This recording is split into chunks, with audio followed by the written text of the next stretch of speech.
I am in Birmingham because injustice is here.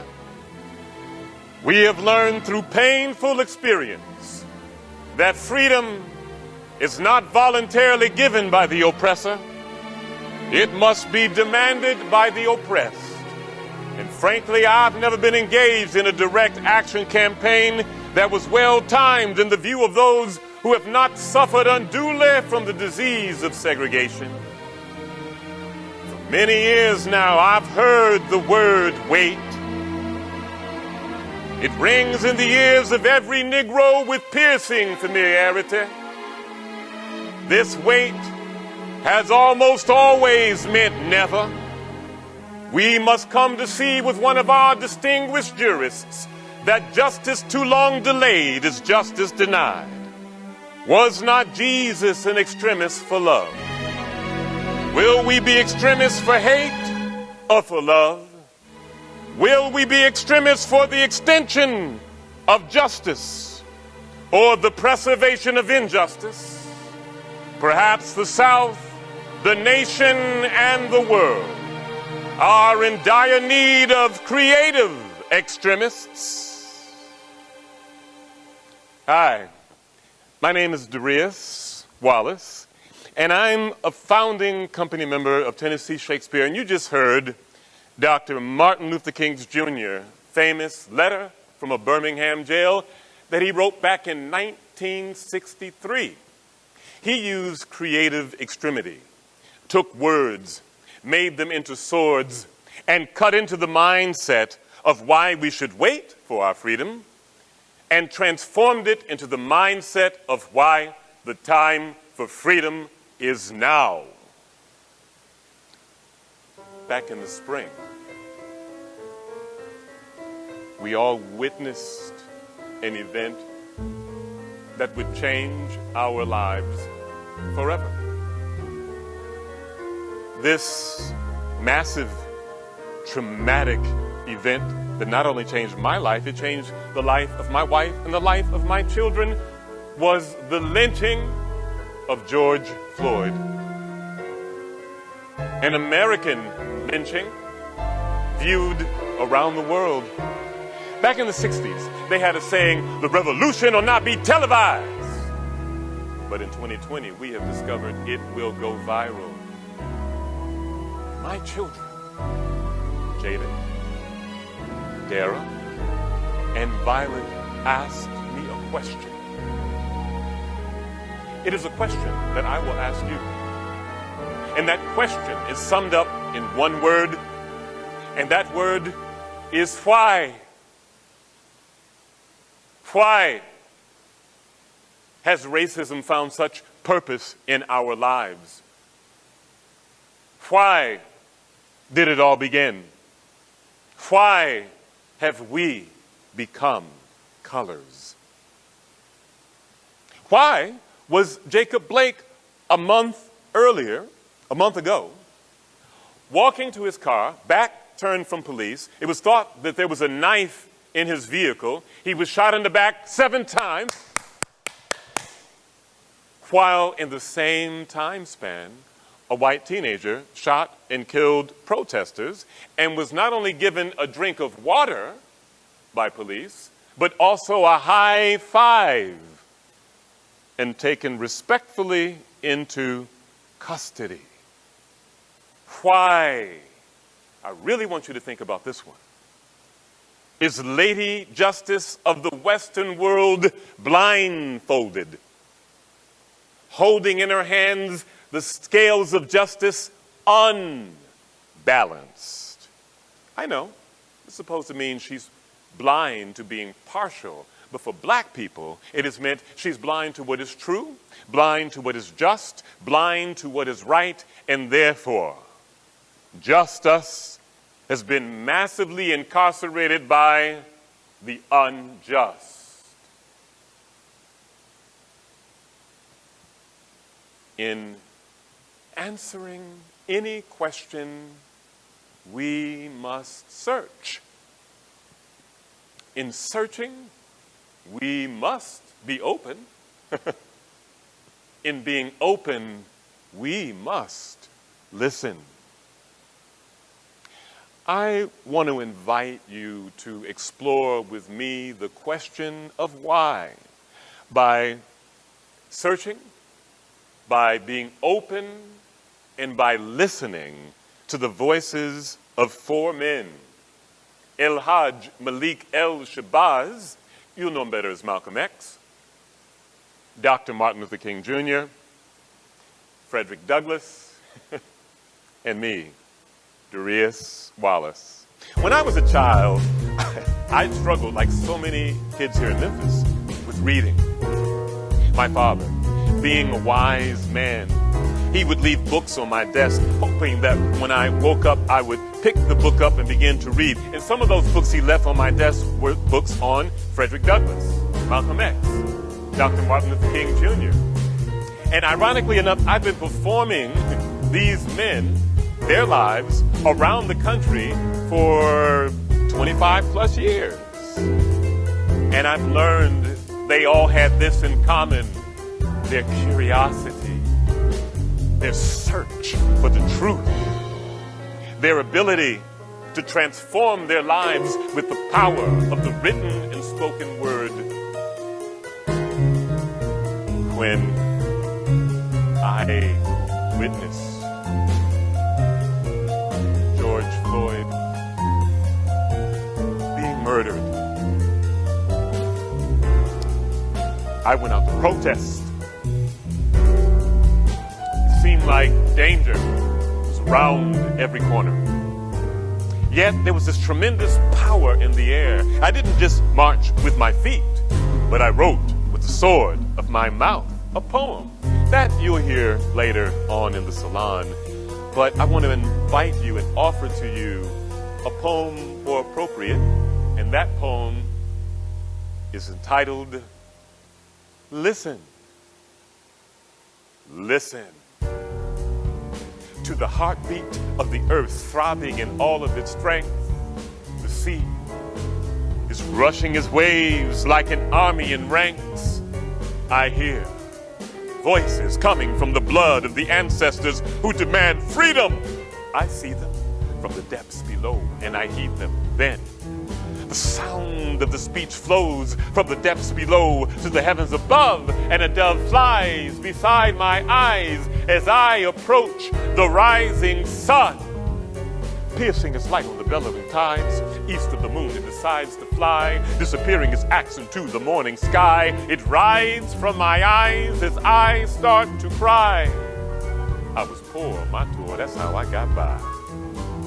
Then the memories of my soul's past transfix my mind as I find time to sign my rhymes along dotted lines. Vivid imagery, you can see me as I roll down the glistening concrete road in my steel automobile. I can still feel the still chill of his hand molding my soul, my will to his will, and still feel my soul being wrenched from all of its pain in the warm rain before the desert plain. Yet I maintain to remain. The water ceases from flowing down my cheeks as nature speaks. Poetry meets me right where I need her most, so she keeps me. The stanza is in the dark gray clouds full of lightning under the sunlit blue sky. It was frightening. Second stanza, I hear Jimi Hendrix guitar licks as it spits and speaks for the all too silent favorite valleys. And the magical third was heard, and it was felt in my brown skin. I found then spirit chills radiating from within. My two angels who follow me wherever I go always seem to sway me through dry land and snow, yet it didn't seem to upset my rhythmic flow. So I just drove on the road and arrived on time from show to show. So this is just a taste of what my tongue was enriched with as I ventured across virgin spaces of land won over in secret places. I sensed his freedom, spoken for the few, taken from the many, left standing tall for y'all. If y'all stood tall and read a little black history at all lately, listen. It's easy to honor dead men from a distance. But I'm here to talk about once upon a time called right now. The voices of Dr. Martin Luther King Jr., Malcolm X, and Frederick Douglass are not just for back then, but for right now. Their voices are in the center of the soul of nonviolent protesting right now. Fires and looting right now. Shooting and praying right now. Shouting and saying right now, liberty or death, flowed through the streets of America in the 1700s. And the first to die in the Revolutionary War was a black man. Did y'all know that? Crispus Attucks. He had been a former slave, and he died with the hope that victory over the British in the Revolutionary War would mean freedom for the slaves. He died with that hope deferred. Those fighting founding fathers died free, while owning slaves.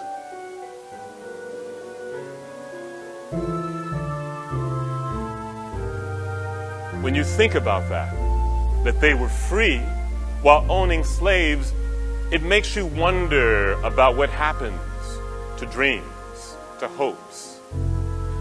The amazing poet Langston Hughes took creative extremity and he wrote a poem asking a question about what happens when our dreams are dismantled. In a poem entitled Dream Deferred. What happens to a dream deferred? Does it dry up like a raisin in the sun? Or does it fester like a sore and then run? Does it stink like rotten meat? Or crust and sugar over like a syrupy sweet? Or maybe it just sags like a heavy load? Or does it explode?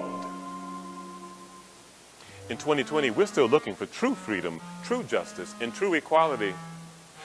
Dr. King, here in Memphis, the night before he was killed, in his last speech, said, "America, be true to what you said on paper." The death and murder of Martin Luther King Jr. had the same reaction as the death and murder of George Floyd. The country went up in flames. It was already on fire from a lynching of a 13-year-old boy, Emmett Till. He had been visiting from Chicago to Mississippi, and he was accused of winking at a white girl. He was kidnapped that night, beaten, mutilated, murdered. Emmett Till's mother, because she wanted the world to see what vicious racism had done to her 13-year-old boy, had an open casket funeral, broadcast live on TV for the whole world to see. The woman that accused Emmett Till died a few years ago. She confessed on her deathbed that she lied on young Emmett. The brilliant writer Toni Morrison, in commenting on so-called white supremacy, said, "If a man has to force you to your knees so that he could feel taller, there's something wrong with that man." Another brilliant writer, Richard Wright, gave us the experience of the horrors of lynching in his famous poem, Between the World and Me. One morning, while walking in the woods, I stumbled suddenly upon the thing. I stumbled upon it in a grassy clearing. guarded by scaly oaks and elms, and the sooty details of the scene rose, thrusting themselves between the world and me. It was a design of white bones slumbering forgottenly upon a cushion of ashes. There was a charred tree stump of sapling pointing a blunt finger accusingly at the sky. There were torn tree limbs, tiny veins of burnt leaves, and a scorched coil of greasy hemp.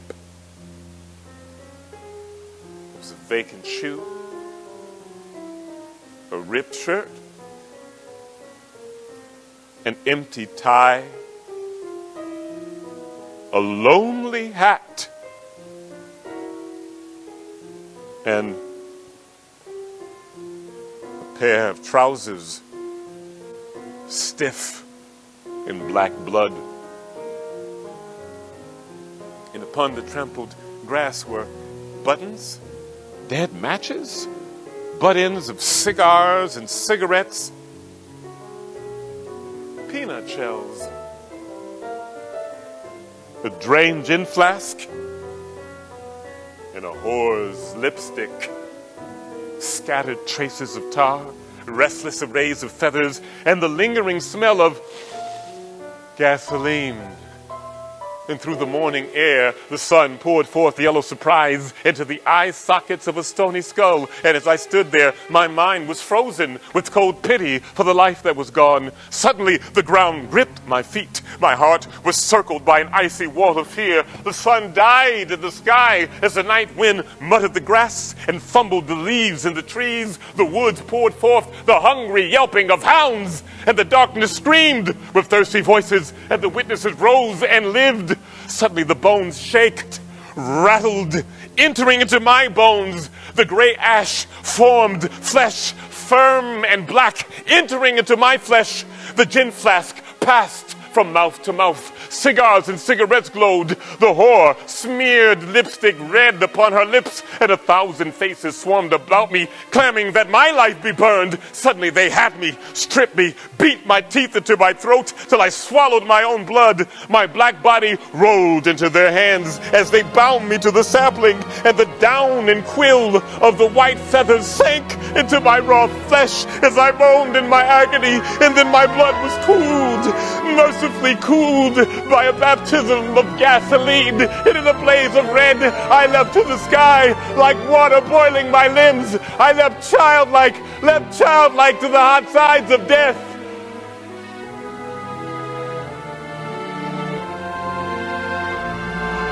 Now I am dry bones, my face a stony skull, staring in yellow surprise at the sun.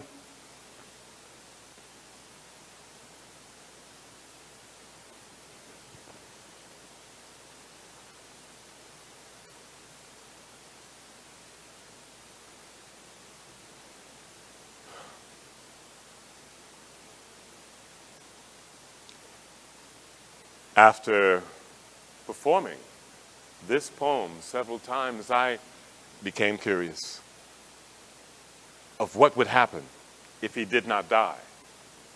What would happen if he rose from the dead? I gave the young man a name, Young Joe, and wrote this poem entitled Picnic. He came down off that tree.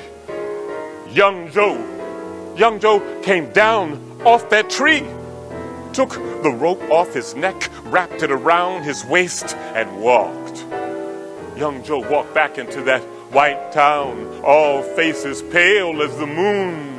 White frailty screamed. White pale faces screamed as they watched their picnic entertainment for the day walk through their segregated streets at night. That pick nigger took the rope off his neck and swung it in the air like Jesus when he turned over the money changers in the temple. Police shot at him, but he did not fall. Police shot him, bullets flying through him like he was an unarmed black man, but he did not fall. He stood, took the rope off, lit it on a burning Ku Klux Klan cross, and set the town on fire.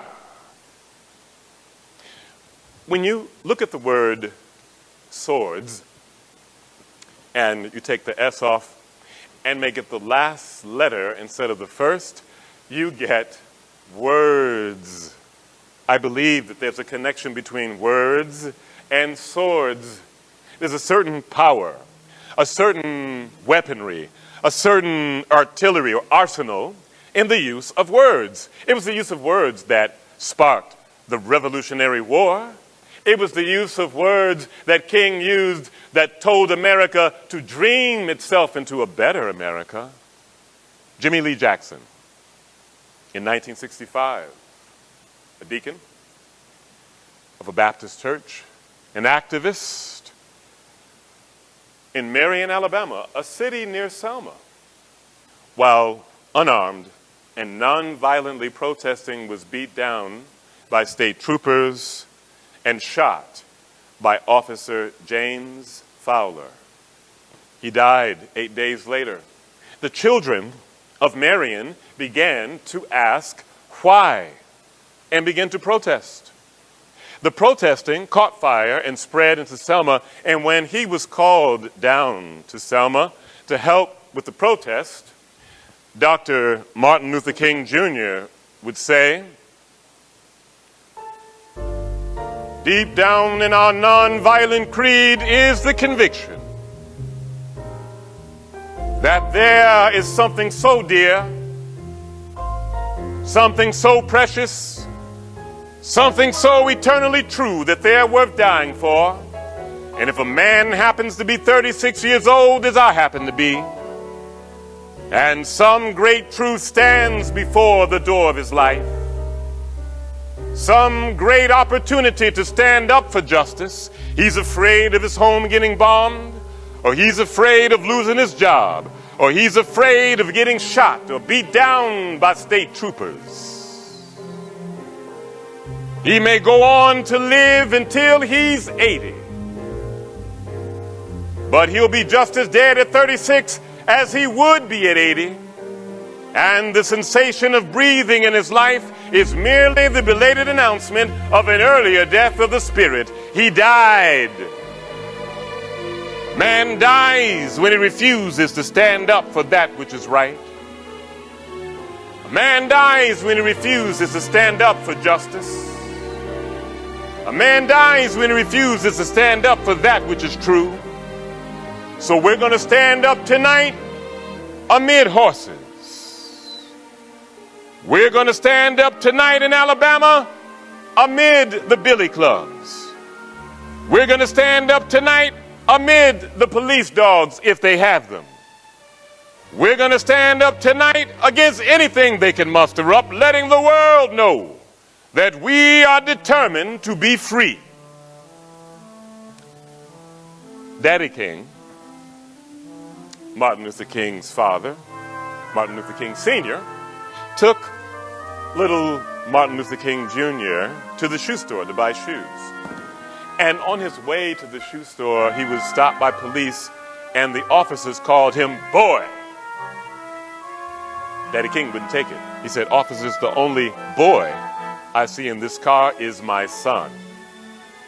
When he showed up to the shoe store, a woman came up to him and said, "Daddy King, we'd love to sell you those shoes, but you're going to have to purchase them in the back of the store." Daddy King said, "No, I'm going to buy these shoes right here, right now, and you're going to sell them to me right here, right now." Well, she left and never came back. So Daddy King was furious, and he burst through the door, and little Martin Luther King Jr. began to cry. His father was very concerned about the world that Martin Luther King would grow up in. You see, Martin Luther King was always depressed as a little boy.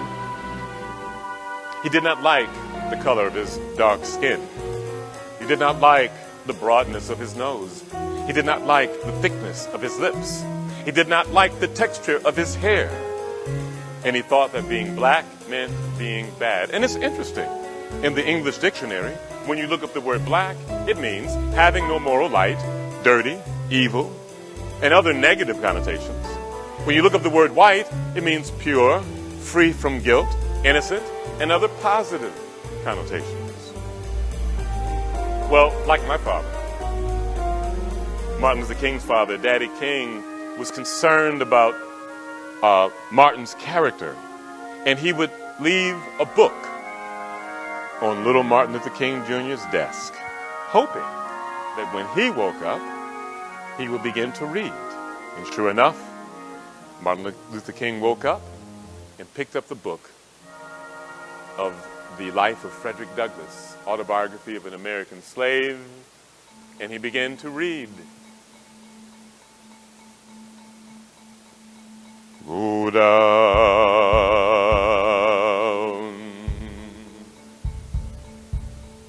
Moses, way down in Egypt land.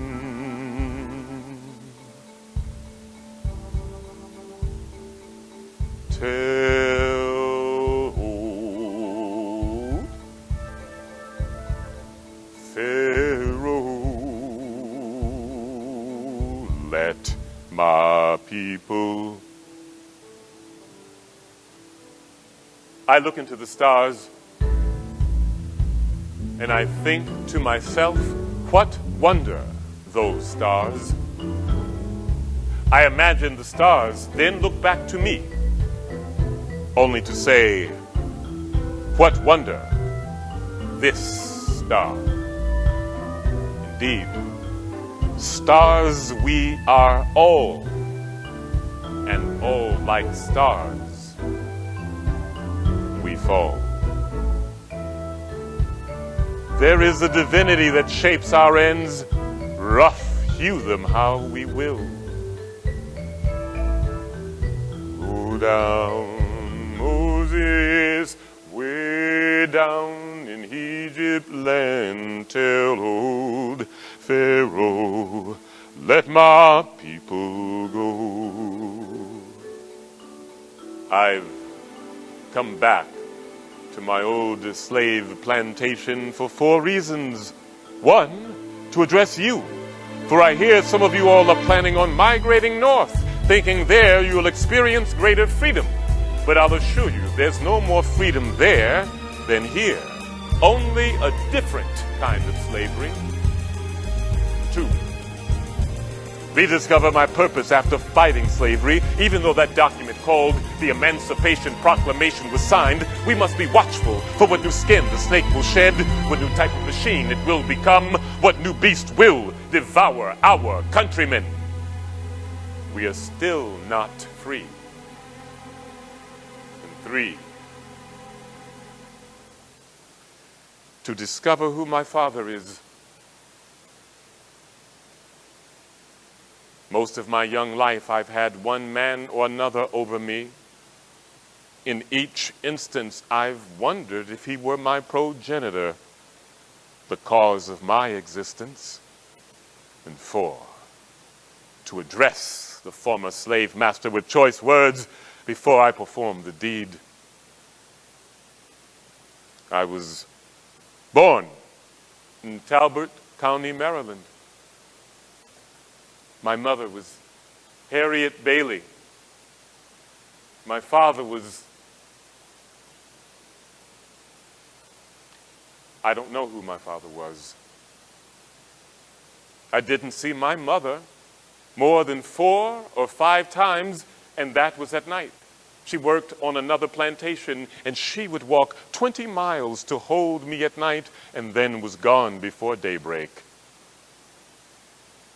I received the news of her death with much of the same emotions as I should have received at the death of a stranger. And it was strange.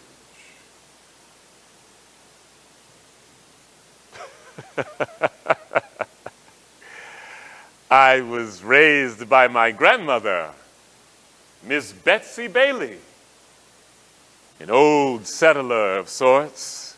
She was held in high esteem, far higher than most colored persons in slave states. Oh, I don't know.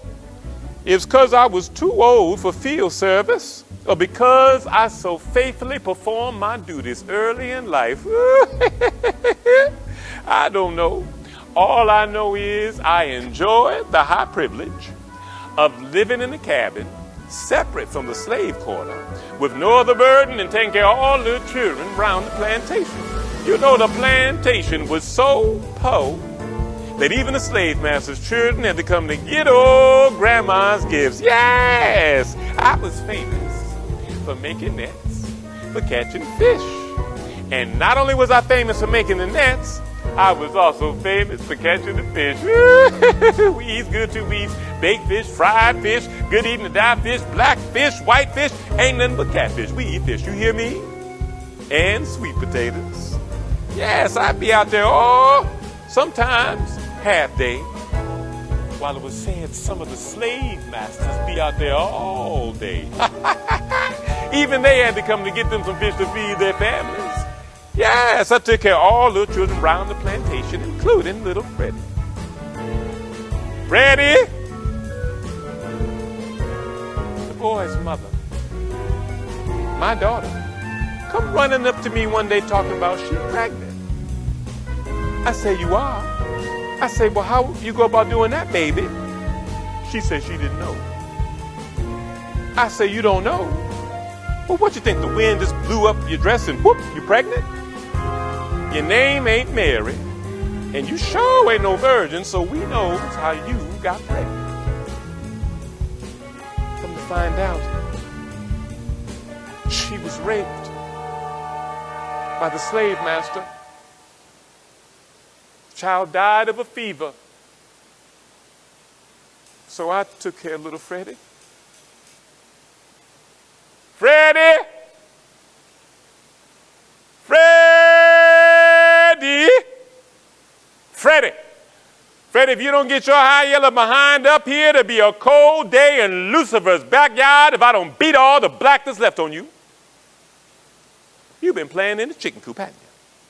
Didn't I tell you not to play in the chicken coop? Didn't I tell you not to play in the chicken coop? Now you get in there right now, you get grandma's nets so we can go out and go fishing. Yay! Being a black boy, I don't get in trouble for what the white boys get in trouble for. No, sir, I don't get in trouble for eating with my fork and knife wrong, because we ain't got no fork and knives. I don't get in trouble for eating with my tablecloth dirty, because we eat our meals on the floor. And I don't get in trouble for getting my clothes dirty, because my clothes already dirty. I get to be as bad as I want to be. I ain't got no mama. I ain't got no daddy. I get to be as bad as I want to be. I get to play with the roosters. I get to play with the horses. I get to play with the cows. And I get to play with the chickens. I love imitating chickens. I can walk like a chicken. I can talk like a chicken, I can peck my neck in the ground like a chicken, and I get to eat the chickens. I run wild. They call me Little Chicken Fred, but shh. My grandmama don't like it though. She says she don't want me to grow up to be a chicken who's a scaredy cat. I don't want to grow up to be no chicken who's a scaredy cat, because I don't like cats. But I love chickens. And one day, I was running from my grandmama, and it seemed like she pulled out this brown leather belt and she began flashing at me like lightning. But playing with chickens taught me how to run fast. I'd run through her legs. I'd jump over her shoulders. I'd run around her. And then one day I was running from my grandmama, and it seemed like her fist grew long and traveled faster than a horse after hearing the sound of a gunshot. And when I saw what was coming from my face, it was my grandmama's big black fist knocking me into the blackest of nights. But when I woke up, I would often overhear her telling me stories. And one story she tell me is a famous story, and it's all about an eagle who thought he was a chicken too. Amen.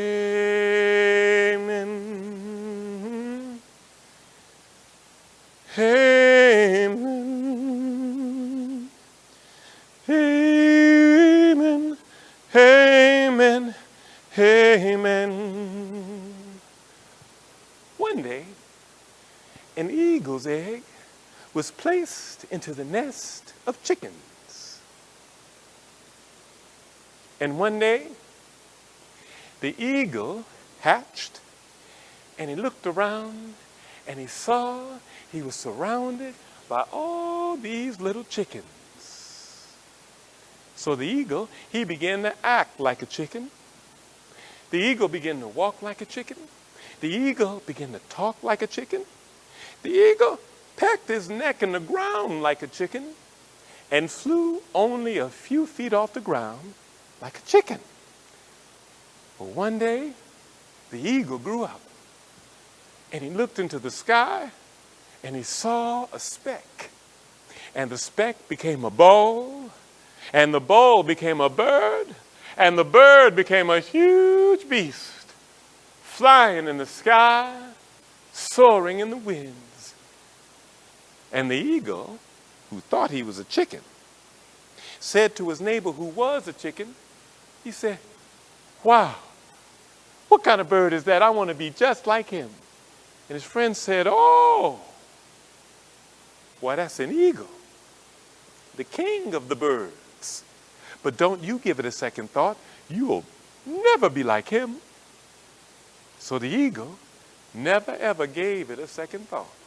And he died one day still thinking he was a chicken. What a tragedy. Built to soar in the heavens, but he spent the rest of his life flying only a few feet off the ground. Little Freddie, never settle for less than the best, and always be the best you can be. Amen. Amen. Amen. Amen. Amen. I was a strong influence on that boy. Well, unfortunately, the time came for little Freddie to be taken away from me. See, the slave master had need of some more slaves on another plantation, and they wanted to take little Freddie from me. He had brothers and sisters over there he didn't even know. I had to keep the sad fact from him, because if I had told him, there would have been no keeping him.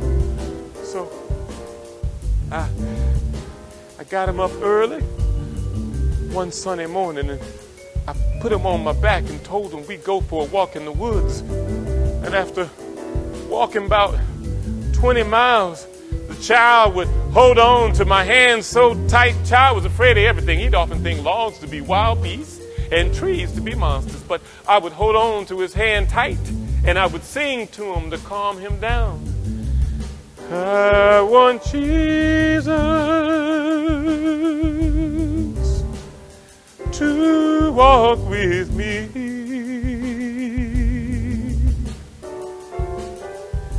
I want Jesus to walk with me.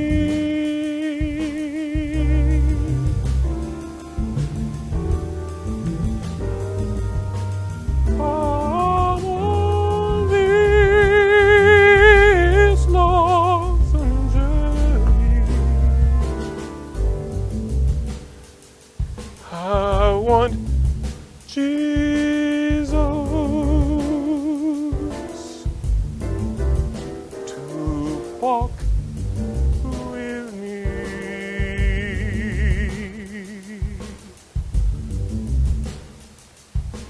And I let him off my shoulder, and I told him, go on and play with your little brothers and sisters. It'll be okay. And like all little boys, he ran on and played, and it was the last smile I saw on little Freddie's face. And while he was playing and having a good time, I quietly made my way back out into the woods before he could see me. But it wasn't long before I could hear him crying after me, "Grandmama! Grandmama! Grandmama, I want my grandmama! Where's my grandmama? I want my grandmama. Where's my grandmama?" And I wanted so bad to go back after him, but it would have endangered his life and mine. And I began singing to myself, ignoring the screams. I want Jesus to walk with me. I want Jesus to walk with me.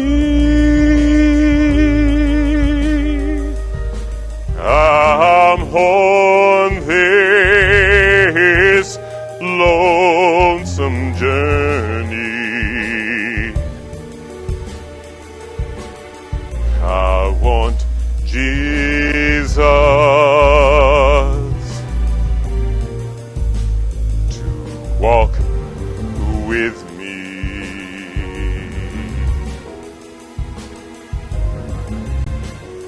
And I never ever saw my grandmother again.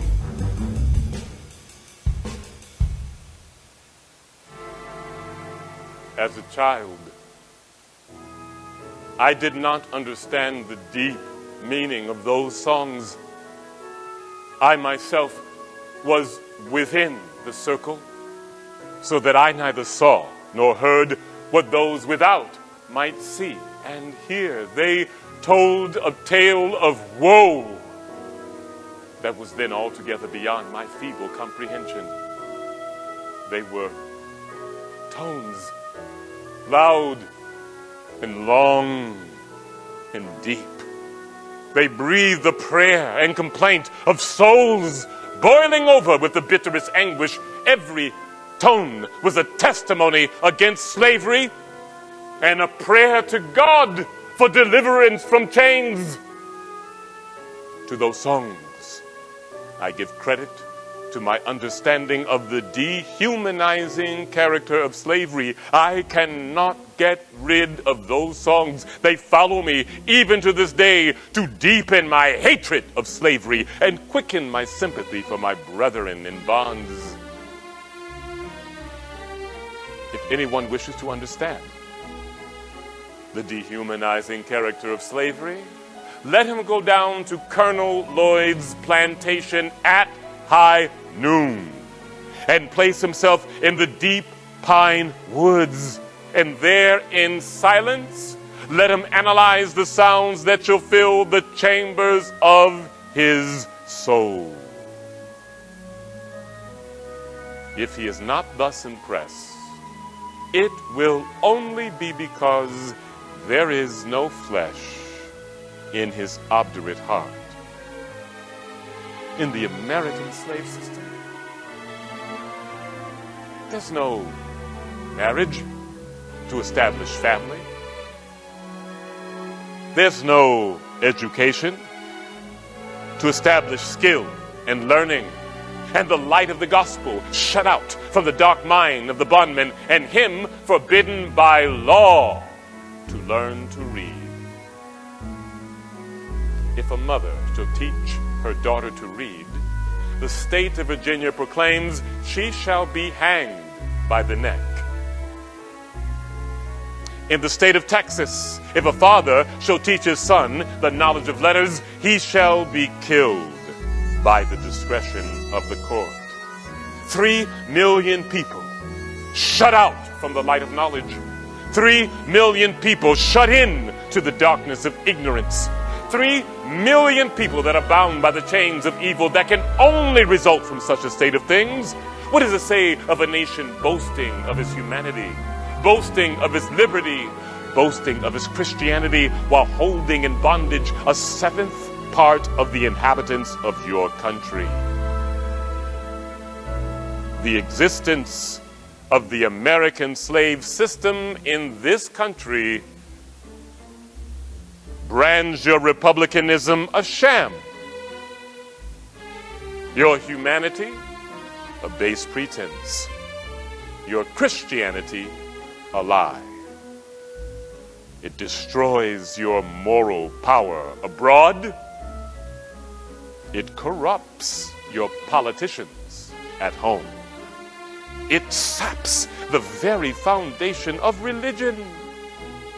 It makes your name a hiss and a byword to a mocking earth.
Martin Luther King was inspired. He began to read all the time. As a boy, he had more books in his room than toys. He read so much, he began to skip grades in elementary school, so that by the time he was 15 years old, he went on to college. Maybe there's a lesson for us and our children here in Memphis and around the world.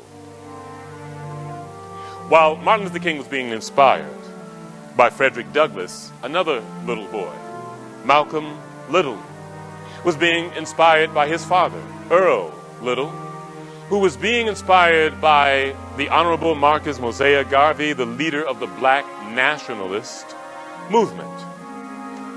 He was known for his ship called the Black Star Line. He did trade with countries all over the world way back in the 1920s. His famous quote was, "Up, you mighty race, you can accomplish what you will." Well, Earl Little took this seriously. He became a great entrepreneur in Omaha, Nebraska, but he was a threat to the Ku Klux Klan, and they murdered him. His wife, Malcolm's mother, was taken to an insane asylum, and Malcolm became a foster child and moved from home to home. And he found stability in one home in Lansing, Michigan, went to an all-white school, was the only black child in the class, and became class president. He was a straight-A student. And the teacher began to ask the children, what do they want to be when they grow up? And he got to Malcolm and said, "Malcolm, what do you want to be when you grow up?" Malcolm said, "I want to be a lawyer." The teacher said, "Now, Malcolm, being a lawyer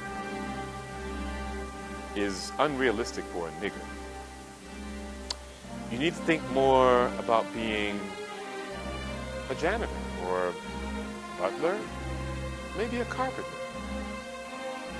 But being a lawyer is unrealistic for a nigger."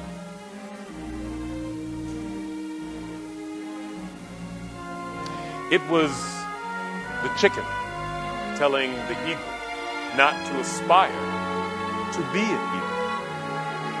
How many of you all has this happened to you? You were discouraged by a teacher when you were a child. It happened to me. It happened to two of my children. Why would a teacher do this to a young child? Malcolm's grades began to fall. He eventually fell into prison. But it was in prison where he gathered and became inspired by the power of the written and spoken word. He was so curious about words, he read the dictionary from cover to cover. He was so curious about religion that he not only read the Bible, but he also read the Quran from cover to cover. He became inspired by the teachings of the Honorable Elijah Muhammad, who started an organization called the Nation of Islam, and Malcolm became a Muslim and changed his name from Malcolm Little to Malcolm X. Minister Malcolm X, when he descended on Selma in 1965, Dr. Martin Luther King by this time was in jail. He sat down by Coretta Scott King and he said to her that if they do not listen to your husband, they will have to listen to me. Malcolm X would say, those of you who come out here to hear us tell you to love the white man, you've come to the wrong place. And those of you who come out here to hear us tell you to turn the other cheek in the face of a violent white man, I say again, you've come to the wrong place. What black people need to do, we need to learn to forget our differences. When we come together, we don't come together as Baptists or Methodists. You don't catch hell because you're Baptist. You don't catch hell because you're Methodist. You don't catch hell because you're Democratic or Republican. You don't catch hell because you're Mason, Greek, or Elk. And you surely don't catch hell because you're an American, because if you're an American, you don't catch no hell. I'd like to talk about the difference between the Black Revolution and the Negro Revolution. Are they both the same? And if they are not, what is the difference? Well, let's look at the American Revolution in 1776. That revolution was for what? Land. Why did they want land? Independence. How did they go about it? Bloodshed. The French Revolution. What did they want? Land. Why did they want land? Independence. How did they go about it? Bloodshed. The Russian Revolution. How did they go about it? Bloodshed. You haven't got a revolution that doesn't involve bloodshed. And you all are afraid to bleed. Oh yes. You are afraid to bleed. The Negro Revolution is not trying to build a nation, but is trying to crawl back on the plantation in that great farce on Washington, which you all call the March on Washington. The white man had you fooled, had you thinking you really were going somewhere, when all you really were doing was marching in between the feet of a dead man named Lincoln and the feet of a dead man named Washington. Oh, I know you don't like what I'm saying, but I'm going to tell you anyway, because I can prove what I'm saying. You bring me King, bring me Randolph, bring me Farmer, and those other three, and see if they'll deny it over a microphone. No, it was a sellout. It was a takeover. It was a circus, clowns and all. They infiltrated it. They integrated it. What do you do with coffee when it's too strong? You integrate it with cream. Then it ceases to wake you up. It puts you to sleep. And most of you all like cream in your coffee because if it's too black, it's too strong. Oh, yes. In that same year, 1965, Malcolm X was assassinated. Perhaps he was too black. Perhaps he was too strong. Why would a man with that kind of passion and voice be wiped away? Yeshua, the Greeks called him Jesus, his Hebrew name was Yeshua, said, unless a grain of wheat falls to the earth and dies, it abides by itself alone. But if it dies, it bears much fruit. Are we murdered as a sacrifice so that others might live? Would the civil rights movement have blown up to the power that it was without the murder of Emmett Till? Would black lives have even begun to matter if George Floyd's murder wasn't captured on camera, viewed to the whole world?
I wrestled with this idea of sacrifice.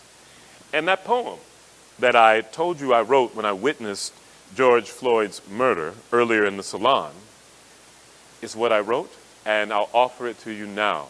It's entitled, "The Least of These." Some time ago, under the same sun you live,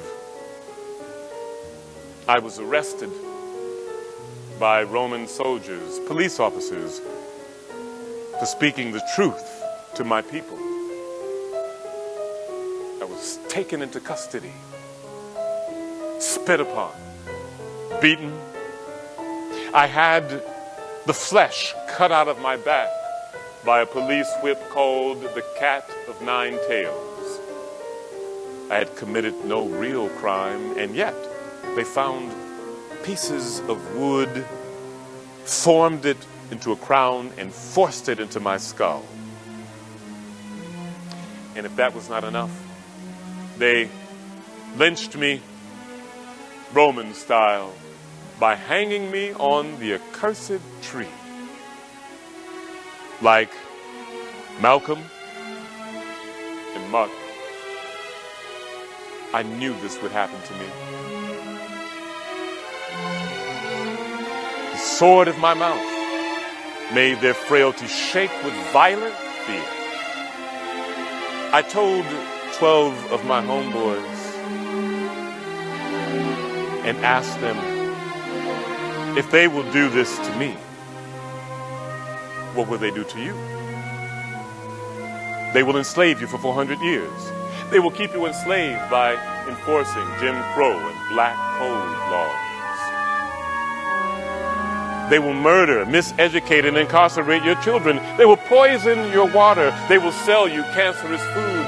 They will serve justice to just you, and they will murder you without justice being served to them.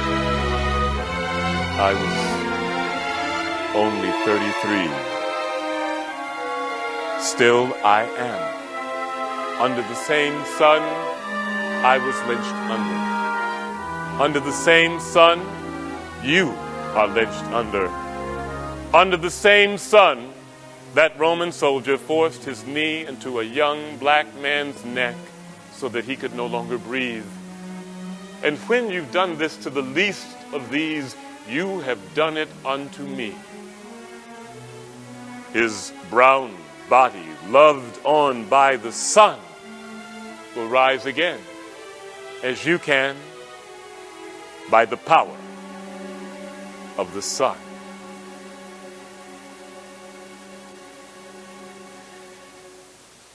We often only see the immortal side to Frederick Douglass, Dr. Martin Luther King Jr., and Malcolm X. We do not get to see the anguish, the depression, the fear that these men had in standing up for justice. There's an obscure speech, it's called the Epiphany Speech, that Dr. Martin Luther King gave, and he lets us in on how he was feeling, and they say it's the only speech where Dr. King was known to cry. Dr. King would say, some years ago, after finishing school, I was invited to a little church in Montgomery, Alabama. I started preaching there. Things were going well. It was a marvelous experience. Then about a year later, a lady by the name of Rosa Parks decided she wasn't going to take it any longer. She refused to give up her bus seat. You may not remember, it was way back now, but it started a movement where thousands of black men and women refused absolutely to ride the city bus. And we marched for 181 days. That's what Negroes got to start learning to do in the North. Negroes got to learn to stick together. We stuck together. We marched for 181 days. It was one of the most amazing things I had ever seen in my life. Things were going well for the first few days. Then about 15 days later, when the white people of Montgomery knew we meant business, they started doing some nasty things. They started making some nasty phone calls. Some days more than 40 phone calls would come into my house threatening my life, the life of my wife and family. I took it for a while in a strong manner, but then one night, it was very late, around midnight, and some strange things can happen to you around midnight. I had been out all that night with the steering committee, and I got in very late. My wife was already in bed, and I decided I would get in bed to get some rest so I could be fresh for the next morning. And then immediately the phone began to ring. And on the other end of the phone was an ugly voice. The voice said to me, "We're tired of you. And if you're not out of this town in 3 days, we're going to blow your brains out and blow up your house." Now, I took it for a while because I had heard things like this before. But I sat there and I began thinking about what I had learned in seminary and tried to find the philosophical or theological reasons for evil, but the answer didn't quite come there. I began thinking about my beautiful little daughter. She was only 1 month then. We have 4 children now, but we only had one then. Now I began thinking about her beautiful little smile and how she was the darling of my life. But the answer didn't quite come there. I began thinking about my beautiful and devoted wife and how I can be taken away from her or she can be taken away from me. And it got to the point where I just couldn't take it any longer. And it seemed like a voice said, you can't call on Daddy now. He's up in Atlanta 175 miles away. You can't even call on Mama now. You got to call on that something. You got to call on that someone that your daddy used to tell you about. That power that can make a way out of no way. And it was in that time that religion had to become real to me. And I knelt down and I prayed a prayer out loud that night. I said, God, I'm trying to do what's right. I think I'm right. I think the cause I represent is right. But I must confess I'm weak. And I'm faltering. And I feel I'm losing my courage.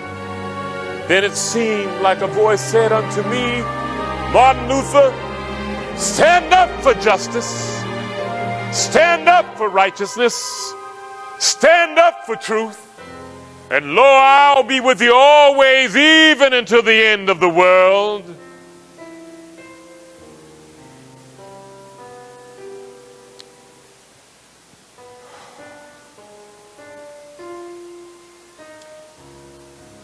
It doesn't take to be a civil rights leader to be shot and killed because of the color of your skin. A black woman, Breonna Taylor, was shot down and killed by police. They raided a home, but it was the wrong house. We're still looking for justice for Breonna. It's interesting. In the African tradition, in the land called Kemet, Lady Justice is a black woman. She does not have a blindfold on. Her eyes are wide open. She holds in her hands the scales of justice, and they are balanced. No politician or lobbyists can manipulate her. She represents universal law. Frederick Douglass said, any man who places a chain around another man's ankle will find the end, the opposite end of that chain around his own neck. In Kemet, the Greeks call it Egypt. Kemet means black land of the black people, but they weren't just talking about their skin. Our skin of various shades of brown. They were talking about that blackness when we look within, from which all things come into existence. That dark energy, that dark matter, the realm of the imagination, that same blackness we see when we look into the night sky from which all the stars are born. That blackness within your mother's womb, who formed you into the human library that you are. That's what I mean when I say I am black. We all are children of Africa, ultimately. We've been colored into one-dimensional beings by the oppressors of the world who desire to divide, conquer, and control us for their own petty political power. So why has racism found purpose in our lives? Why did it all begin? Why did we become colors? I have a better question for you. That question also is one word, and that word is how. How do we overcome this mental illness, this disease called racism?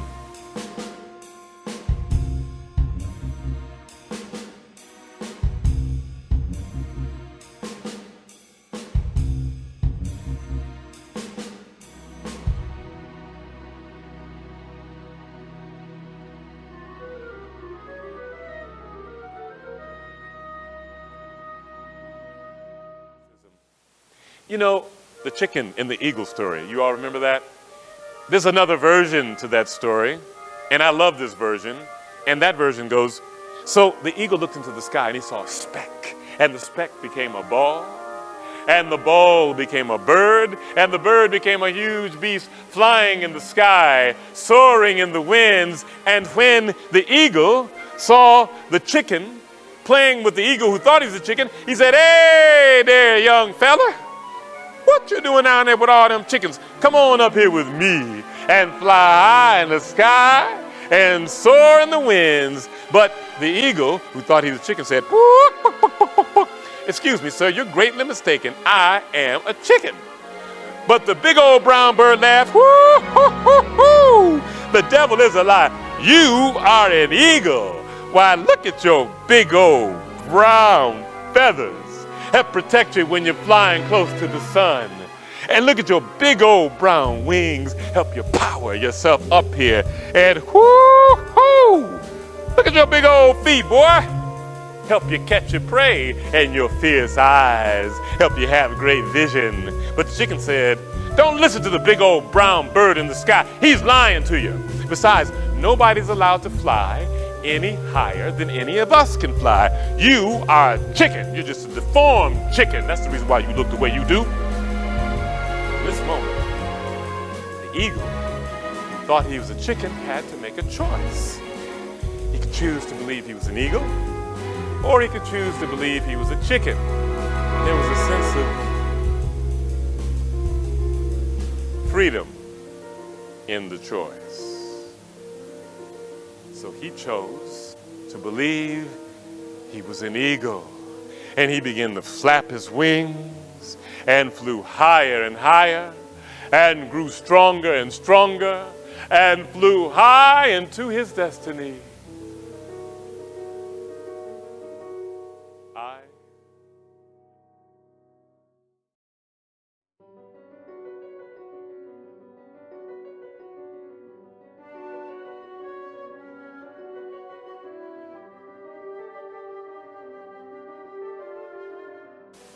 I am the wind, says the eagle within.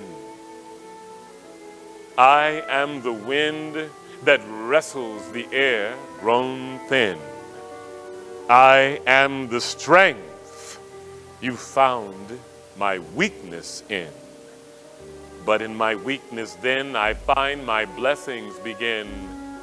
Suffering is the daughter of struggle. Struggle is the grandmother of success, descend. Success is the man-child of miracles, crucified by jealousy, the closest friend. Resurrection is overcoming hatred. Hatred is the uncle of revenge. Revenge is converted by love. Love makes broken hearts mend. Mended hearts bring truth. Truth is the root that makes the tallest tree ascend. These trees create the oxygen that makes me again the wind. I am the wind, says the eagle within. I am the wind that wrestles the air grown thin. I am the strength you found my weakness in. But in my weakness then I find my blessings begin. These wings, my heart, these wings that soar across the sky. These wings, I am the breath beneath the butterfly. These wings, this grace that glides along the wind. These wings that make rejected stones ascend.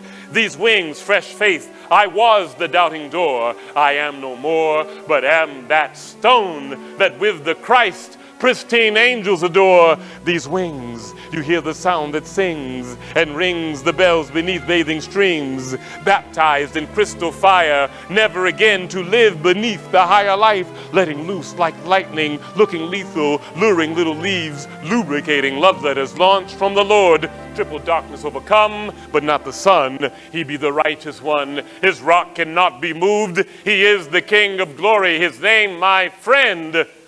I am that I am, therefore I am the wind. I am the wind, says the eagle within. I am the wind that rustles the air grown thin.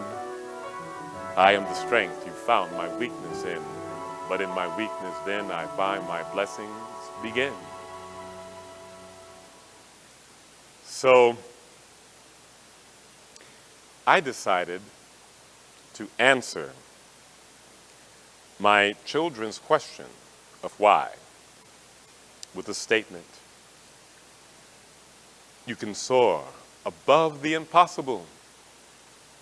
Racism has no power over you, and greater is the one within you than all the oppressors of the world. Thank you. Be well, be safe. God bless.